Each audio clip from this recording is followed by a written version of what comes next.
বিসমিল্লাহির রহমানির রহিম। প্রিয় শিক্ষার্থীবৃন্দ, অনলাইন ক্লাসে তোমাদেরকে স্বাগতম।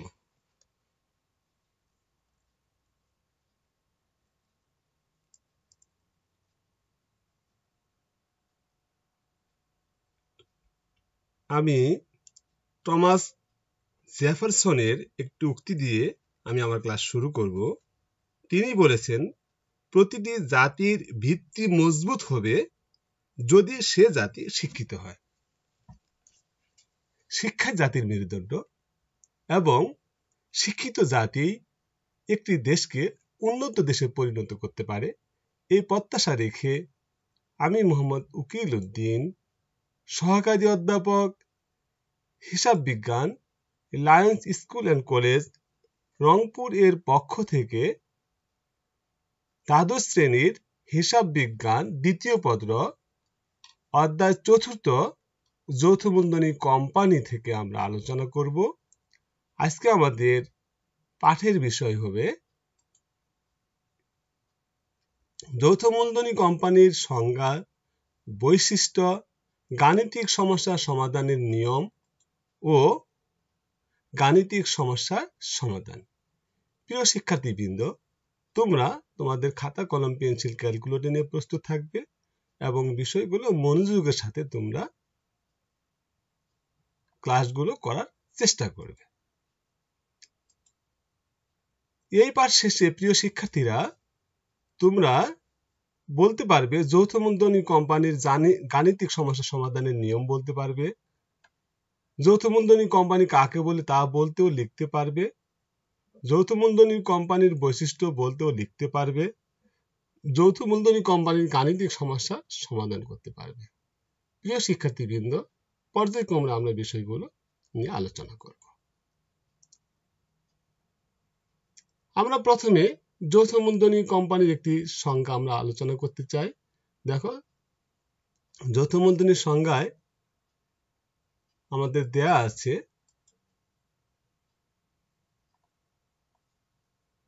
কতিপয় ব্যক্তি কমপক্ষে 7 জন মুনাফা অর্জনের উদ্দেশ্যে স্বেচ্ছায় প্রণোদিত হয়ে কোম্পানির আইন অনুযায়ী গঠিত, নিবন্ধিত এবং পরিচালিত ব্যবসায়ী প্রতিষ্ঠানকে যৌথ মূলধনী কোম্পানি বলে।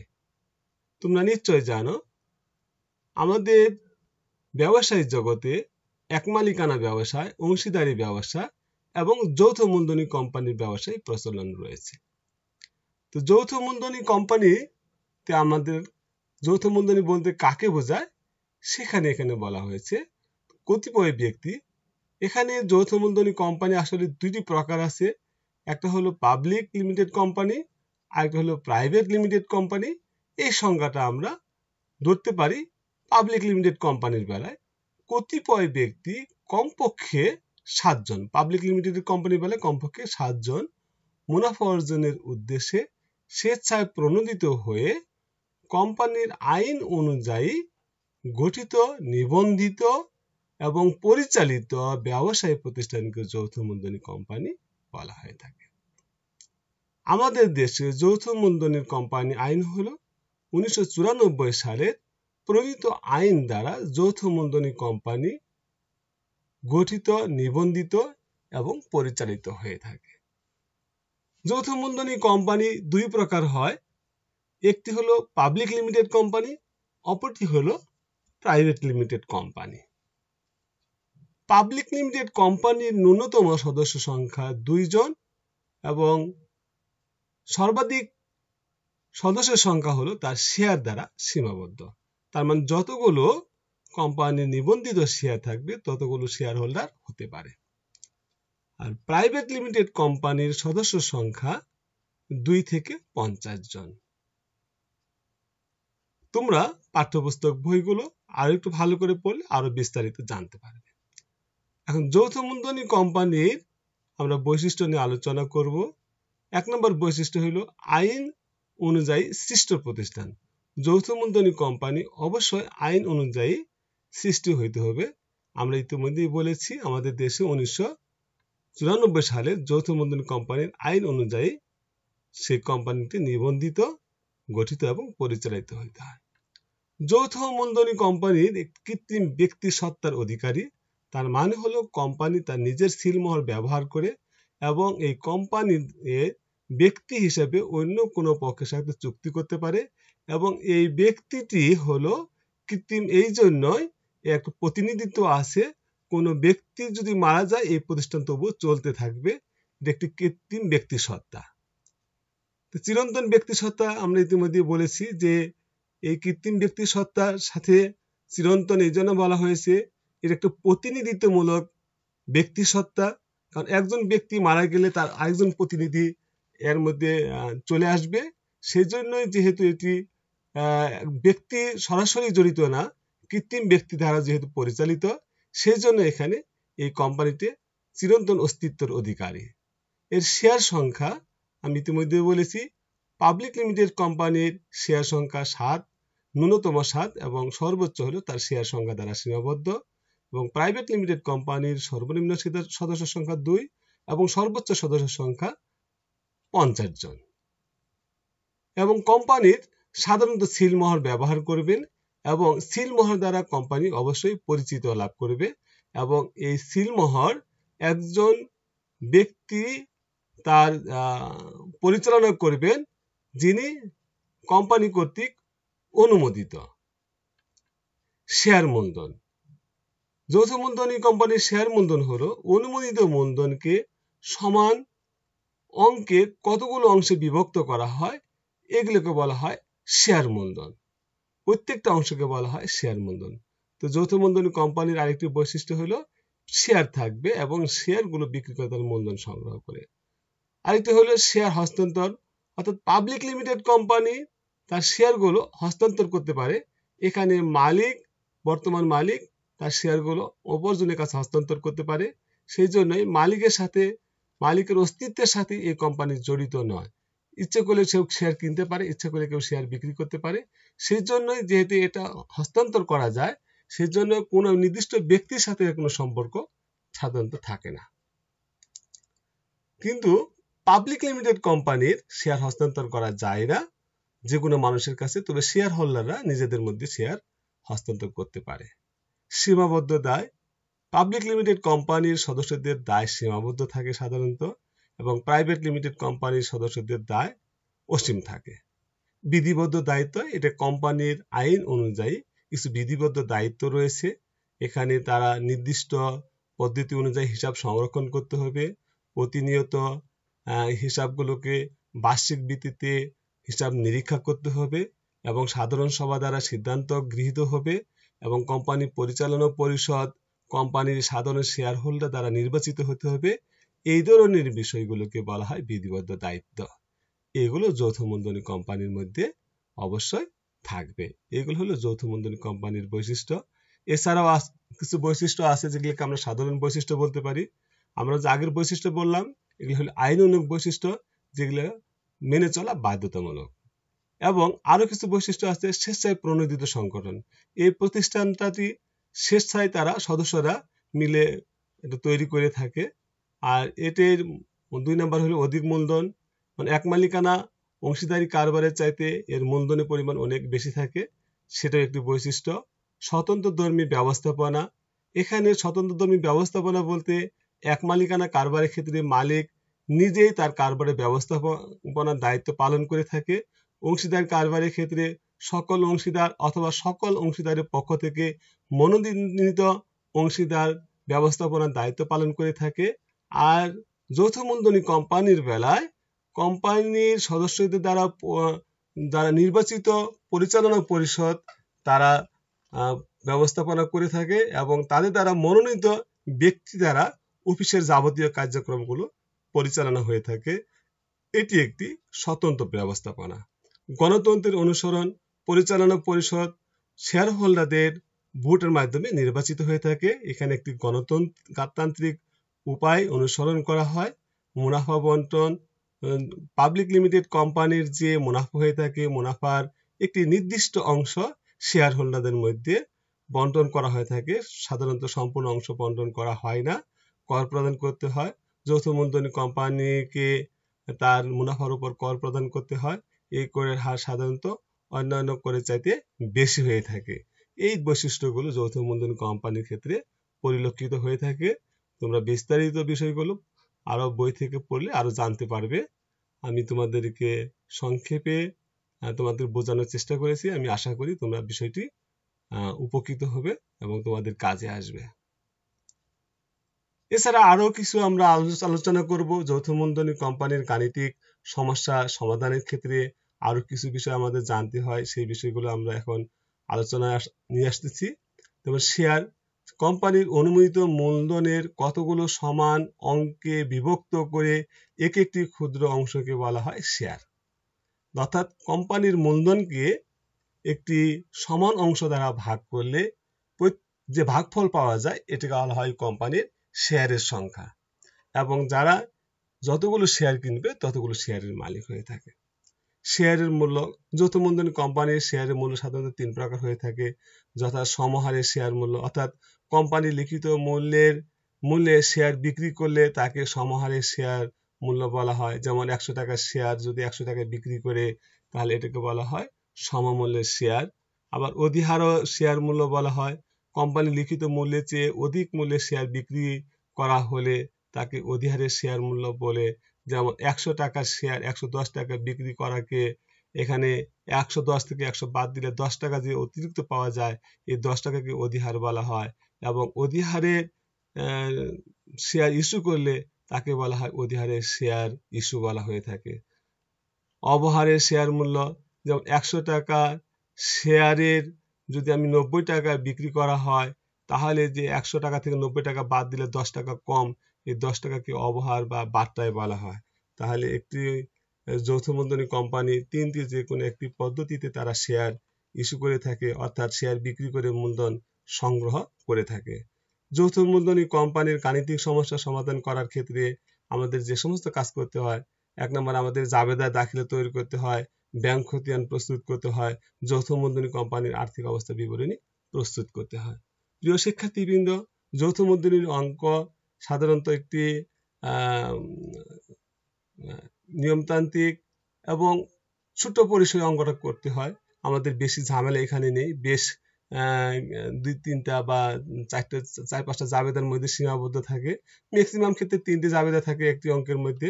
ব্যাংক খতিয়ান করতে হয়, যৌথ মূলধনী কোম্পানির আর্থিক অবস্থা অত্যন্ত একটি ছোট পরিসরে করতে হয়। তোমরা যৌথ মূলধনী কোম্পানির আর্থিক অবস্থা বলতে অনেক বড় কিছু মনে করার কারণ নেই, ভয় পাওয়ার কারণ নেই, অত্যন্ত অল্প পরিসরে কাজটা করতে হয়। ব্যাংক খতিয়ান তোমরা ইতিমধ্যেই তোমরা জেনে গেছো।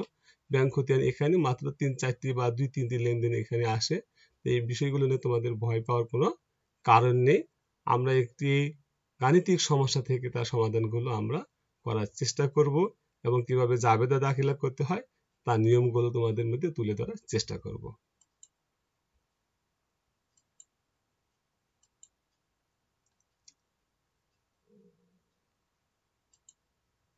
প্রিয় শিক্ষার্থীবৃন্দ, যৌথ মূলধনী কোম্পানির গাণিতিক সমস্যা সমাধানের নিয়মের ক্ষেত্রে আমরা জাবেদা দাখিলা, ব্যাংক খতিয়ান এবং যৌথ মূলধনী আর্থিক অবস্থা বিবরণী প্রস্তুত করতে হয়। এখন আমাদের যেহেতু কোম্পানির 3টি উপায়ে শেয়ার মূল্য নির্ধারণ করতে পারে, একটি হলো সমহার, একটি হলো অধিহার, আরেকটি হলো অবহার, এবং কিভাবে সমহারে শেয়ার বিক্রি করলে কিভাবে তার জাবেদা দাখিলা হবে সেই বিষয়টি আমরা প্রথমে আলোচনা করব। আমরা এখানে নিয়ে আসছি সমহারে শেয়ার বিক্রির ক্ষেত্রে জাবেদা দাখিলা কিরূপ হবে সেটা দেখো। আমরা লেনদেনের ধরন এবং জাবেদা দাখিলা কেমন হবে, টাকার অঙ্ক তো যা থাকবে সেটা আমরা লিখবো। দেখো এখন যখন আমরা শেয়ার আবেদনের আমরা টাকা পাবো তখন আমরা লিখবো ব্যাংক হিসাব ডেবিট, শেয়ার আবেদন হিসাব ক্রেডিট। যখন শেয়ার আবেদনের টাকা মূলধন হিসাবে স্থানান্তর করা হবে, অর্থাৎ যে পরিমাণ শেয়ার ইস্যু করা হয়েছে এই পরিমাণ শেয়ারের বিক্রি হলে তার টাকাগুলোকে আমাদেরকে মূলধন হিসাবে স্থানান্তর করতে হয়, তখন আমাদের জাবেদা দাখিলা দিতে হবে শেয়ার আবেদন হিসাব ডেবিট, শেয়ার মূলধন হিসাব ক্রেডিট। প্রিয় শিক্ষার্থীবৃন্দ, যদি আমরা শেয়ার যতগুলো ইস্যু করেছি তার সাথে যদি অতিরিক্ত শেয়ারের আবেদন পাওয়া যায়, অতিরিক্ত শেয়ার আবেদনের টাকাগুলো ফেরত দিতে হয়, তখন আমাদের জাবেদা দাখিলা করতে হয় শেয়ার আবেদন হিসাব ডেবিট, ব্যাংক হিসাব ক্রেডিট। প্রিয় শিক্ষার্থীবৃন্দ, বিষয়টি তোমাদেরকে আরো সহজ করার জন্য আমি বলতে পারি, যেমন একটি কোম্পানি তার 50,000 শেয়ার আছে, এর মধ্যে সে 30,000 শেয়ার বিক্রি করবে। এখন 30,000 শেয়ার বিক্রি করার জন্য তারা প্রচার করেছে, কিন্তু আবেদন পাওয়ার সময় 40,000 শেয়ারের আবেদন পাওয়া গেছে। তাহলে এখানে আমাকে 40,000 শেয়ারে কত টাকা সেটা আমাকে লিখতে হবে, ব্যাংক হিসাব ডেবিট, শেয়ার আবেদন হিসাব ক্রেডিট। আর যখন শেয়ার আবেদনের টাকা আমি মূলধনে স্থানান্তর করব, তখন আমাকে লিখতে হবে আমি ইস্যু করেছিলাম যে 30,000 শেয়ার, এই 30,000 শেয়ারের টাকা আমাকে এখানে লিখতে হবে, শেয়ার আবেদন হিসাব ডেবিট, শেয়ার মূলধন হিসাব ক্রেডিট। প্রিয় শিক্ষার্থীবৃন্দ, তাহলে দেখো আমরা ইস্যু করেছিলাম 30,000 শেয়ার, কিন্তু আমরা আবেদন পেয়েছি 40,000 শেয়ার। তাহলে 10,000 শেয়ার আমরা অতিরিক্ত টাকা পেয়েছি। এই 10,000 শেয়ারের অতিরিক্ত টাকা আমাদেরকে ফেরত দিতে হবে। এই ফেরত দেওয়ার জন্য আমাদেরকে 3 নম্বর আবেদন করতে হবে, শেয়ার আবেদন হিসাব ডেবিট, ব্যাংক হিসাব ক্রেডিট। এই 10,000 শেয়ারের ক্যালকুলেশন করে যত টাকা হবে সেই টাকা এখানে লিখতে হবে। যদি আমাদের অঙ্কের মধ্যে অতিরিক্ত আবেদন না থাকে, তাহলে আমাদের তৃতীয় জাবেদাটা করার প্রয়োজন হবে না, আমাদের মাত্র 2টি জাবেদা দাখিলা দিতে হবে। তো একটি জাবেদা হলো সে যখন আমরা শেয়ার আবেদনের টাকা পাবো, ব্যাংক হিসাব ডেবিট, শেয়ার আবেদন হিসাব ক্রেডিট, শেয়ার আবেদনের টাকা যখন মূলধন হিসাবে স্থানান্তর করা হবে, শেয়ার আবেদন হিসাব ডেবিট, শেয়ার মূলধন হিসাব ক্রেডিট। অতিরিক্ত আবেদন পাওয়া না গেলে আমাদের তৃতীয় জাবেদা করার প্রয়োজন নেই। আমাদের জাবেদা দেখো অত্যন্ত অল্প পরিসরে আমাদের জাবেদা করতে হয়, এবং জাবেদাগুলো গণাগাতে 2-3টের মধ্যেই হয়ে থাকে। সেজন্য এই অধ্যায়টি তোমাদের জন্য অত্যন্ত সুবিধাজনক একটি অধ্যায়। আমি আশা করি তোমরা একটু চেষ্টা করলে এই অধ্যায়টি আয়ত্ত করতে সক্ষম হবে। এখন আমরা দেখো আমরা একটি অঙ্ক তোমাদের মধ্যে তুলে ধরেছি, যৌথ মূলধনী গাণিত সমস্যা। যমুনা কোম্পানি লিমিটেড এর 10 টাকা দরে 50,000 শেয়ারে বিভক্ত 5 লক্ষ টাকা নিয়ে নিবন্ধিত। তো 50,000 শেয়ারের মধ্যে 30,000 শেয়ার বিক্রির জন্য বাজারে ইস্যু করা হয়। সকল শেয়ারে টাকা পাওয়া যায়। কোম্পানির হিসাব বইতে জাবেদা দাখিলা করো, ব্যাংক খতিয়ান করো, কোম্পানির আর্থিক অবস্থা বিবরণী প্রস্তুত করো। প্রিয় শিক্ষার্থীবৃন্দ, তোমরা লক্ষ্য করবে হয়তো যে কখনো রেপ দেওয়া হয়নি। আসলে রেপ দেওয়া হয়নি, এখানে একটি যান্ত্রিক ত্রুটি আছে, যে আসলে কিবোর্ডগুলো এখন একটু ডিসঅর্ডার হয়ে গেছে, সেই জন্য রেপটা আসে না। এরকম 2-1টি ডিজিটের ক্ষেত্রে এই সমস্যাগুলো আছে, তোমাদের একটু ধরে নেবা এটা। তাহলে আমরা এই অঙ্ক থেকে যদি আমরা জাবেদা করি, তাহলে দেখো প্রিয় শিক্ষার্থীবৃন্দ, 50 অর্থাৎ 10 টাকা, একটি শেয়ারের মূল্য 10 টাকা, ওই কোম্পানির 50,000 শেয়ার নিয়ে নিবন্ধন হয়েছে, সরকার তাকে নিবন্ধন দিয়েছে, তার পরিমাণ 5 লক্ষ টাকা। এখন সে 30,000 শেয়ার বিক্রি করবে জনগণের কাছে। 30,000 শেয়ার যেহেতু ইস্যু করেছে এবং সকল শেয়ারের টাকাই পাওয়া গেছে, বেশি পাওয়া যায় নাই, তাহলে এখানে নিশ্চয়ই বুঝতে পারছো 2টি জাবেদা হবে। কোম্পানির বইতে তাহলে জাবেদা দাখিলা কিভাবে করতে হয় নিয়ম আমরা শিখেছি, ব্যাংক খতিয়ান কিভাবে করতে হয়, আর্থিক অবস্থা বিবরণী কিভাবে প্রস্তুত করতে হয়, আমরা পর্যায়ক্রমে বিষয়টি আলোচনা করব। দেখো আমরা প্রথমে জাবেদা দাখিলা করে নিচ্ছি। লেনদেনের ধরনগুলো তো আমাদের দেওয়াই ছিল। দেখো আমরা যখন শেয়ার আবেদনের টাকা পেয়েছি, কতগুলি শেয়ার আবেদন টাকা পেয়েছি? 30,000। প্রতিটি শেয়ার দাম কত? 10 টাকা। তাহলে আমরা লিখবো ব্যাংক হিসাব ডেবিট, শেয়ার আবেদন হিসাব ক্রেডিট। তোমরা অবশ্যই জাবেদার ছকে করবা। আমি স্লাইডে যেহেতু জাবেদার ছক পাশাপাশি এবং লেনদেনের ধরন এটি এনে করা যেহেতু প্রয়োজন তোমাদের বোঝানোর জন্য, সেই জন্য আমি স্লাইডে এভাবে তৈরি করেছি। তোমরা নিজেদের খাতায় জাবেদার ছকে তৈরি করবা, যেখানে জাবেদার 5টি ঘর আছে ওই ছকে তৈরি করবা। তোমাদের বোঝানোর জন্য আমি ছকটা এখন এইভাবে ব্যবহার করেছি। তাহলে আমাদের 30,000 শেয়ার 10 টাকা হিসাবে আমরা 3 লক্ষ টাকা পেয়েছি, যার প্রথম জাবেদাটা হবে ব্যাংক হিসাব ডেবিট, শেয়ার আবেদন হিসাব ক্রেডিট। আর এই টাকাগুলো যেহেতু আমি মূলধনে স্থানান্তর করব, যখন শেয়ার আবেদন টাকা মূলধন হিসাব স্থানান্তর করা হয়, তাহলে দেখো আমি 30,000 শেয়ার 10 টাকা হিসেবে পেয়েছি, এই টাকাটা আমি মূলধন হিসাবে স্থানান্তর করব। তার জাবেদা দিতে হবে শেয়ার আবেদন হিসাব ডেবিট 3 লক্ষ টাকা, শেয়ার মূলধন হিসাব ক্রেডিট 3 লক্ষ টাকা। তাহলে 30,000কে 10 দিয়ে গুণ করলে 3 লক্ষ টাকা। তো প্রিয় শিক্ষার্থীবৃন্দ, এই ছিল আমাদের এই অঙ্কের জাবেদা। এখন জাবেদা থেকে আমাদেরকে খতিয়ান করতে গেলে দেখো আমাদের ব্যাংক খতিয়ান করতে হবে। এখানে ব্যাংকের মাত্র একটি লেনদেন আছে, যা ডেবিট পাশে। তাহলে আমাকে এই লেনদেনটা ডেবিট পাশে লিখে ক্রেডিট পাশে ব্যালেন্স সিডি, আবার ডেবিট পাশে ব্যালেন্স ডিডি করতে হবে, যা তোমাদেরকে আমি সমাধানের মাধ্যমে উল্লেখ করতে চাই।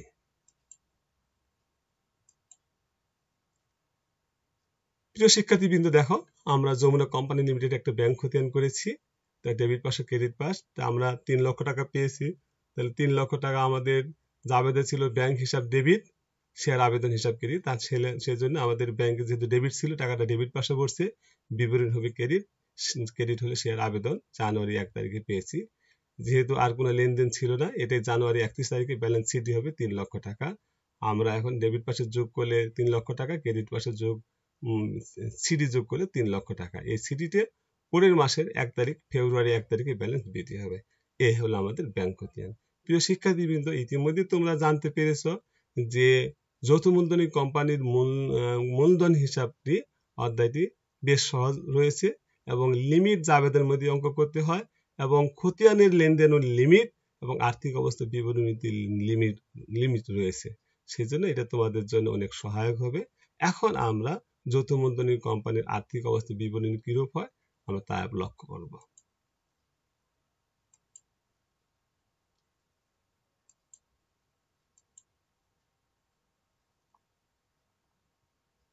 প্রিয় শিক্ষার্থীবৃন্দ, দেখো আর্থিক অবস্থা বিবরণী আমরা এখানে কি পাই। দেখো আমরা আর্থিক অবস্থা বিবরণী বাম পাশে দায় দেন এবং টাকা, ডান পাশে পরিসম্পদ লিখেছি। এখানে দেখো এই অঙ্কের মধ্যে মাত্র এক ধরনের সম্পদ রয়েছে, যেটা হলো ব্যাংক ব্যালেন্স জের ছিল 3 লক্ষ টাকা। সেজন্য আমাদের শুধু চলতি সম্পদ আসলো ব্যাংক ব্যালেন্স, যেটা বিডি হিসাবে 3 লক্ষ টাকা, যোগফল 3 লক্ষ টাকা। আর দায় দেনার মধ্যে আমাদের কোনো দায় ছিল না, শুধু মূলধন ছিল। তাহলে আমাদের শেয়ার মূলধন, অনুমোদিত মূলধন আছে আমাদের 5 লক্ষ টাকা। আমরা লিখেছি কিভাবে 5 লক্ষ টাকা হয়, 10 টাকা ধরে 50,000 শেয়ার, যার মূল্য 5 লক্ষ টাকা আমরা এখানে লিখেছি। তারপর আসবে পরিশোধিত মূলধন। পরিশোধিত, এখানে পরিশোধিত বানানটা একটু চলে আসছে। পরিশোধিত মূলধন হবে 10 টাকা ধরে 30,000 শেয়ার, 3 লক্ষ টাকা।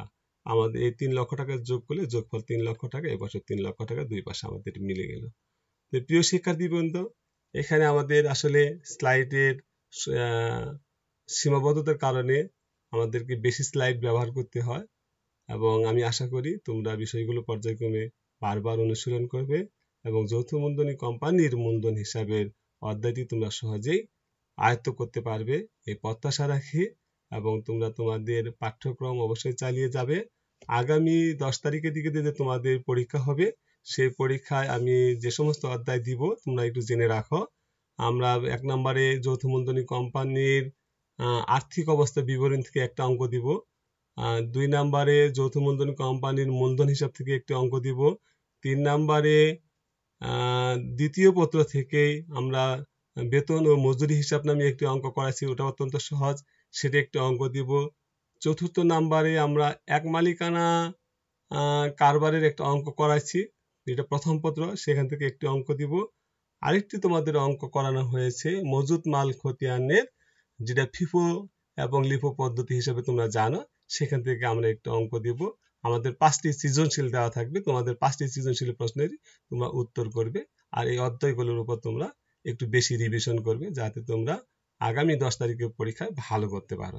প্রিয় শিক্ষার্থীবৃন্দ, তোমাদের সকলের প্রতি শুভকামনা থাকবে এবং তোমরা সবাই সুস্থতার সাথে তোমরা ভালো পরীক্ষা দিবে এবং তোমাদের পাঠ্যক্রম চালিয়ে যাবে এই প্রত্যাশা রাখি।